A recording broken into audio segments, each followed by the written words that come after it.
Hoy se desgarró tu carne, y al mismo tiempo corrió tu sangre, y quedó tirada volviéndose escombro, donde se regó con lágrimas y ayes de dolor tu polvo. La tierra reclamó tu esfuerzo, al violento cimbrar del fuerte estruendo, despertar al asombro tan violento de ver caer toda la bravura de mi pueblo.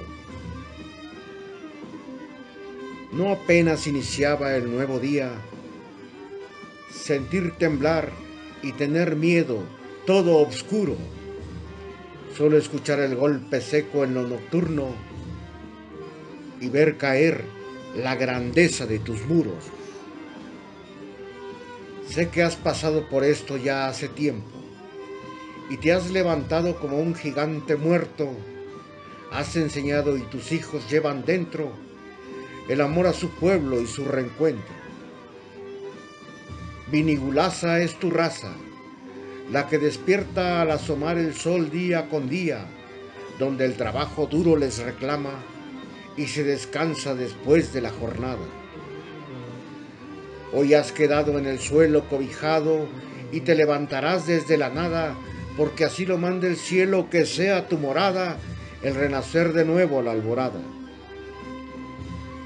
Istmo bello que cautivas con la enorme belleza en tus mujeres, istmo que con tesón tú te levantas como limpiándote las lágrimas del alma. Me enseñaste a andar con pies descalzos y ser quien soy, orgulloso de mi raza. Llevo la afrenta de surgir sin prisa, como el ave fénix renació de las cenizas. Y estrecharé la mano de aquel que me levanta, y daré gracias al ser que trajo a mí el sustento, y gritaré por dentro, con lágrimas de amor, este silencio, volviendo a ser el istmo a través de aquellos tiempos.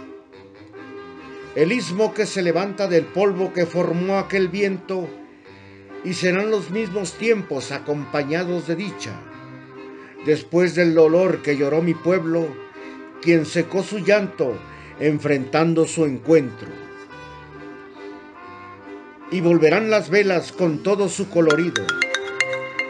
Hoy saldrá mi voz que quedó guardada en el recuerdo, y gritará mi alma: hoy mi Juchitán querido, hoy te veo renacer de lo sufrido, hoy vuelves a ser lo que yo admiro, mi pedazo de istmo tan querido.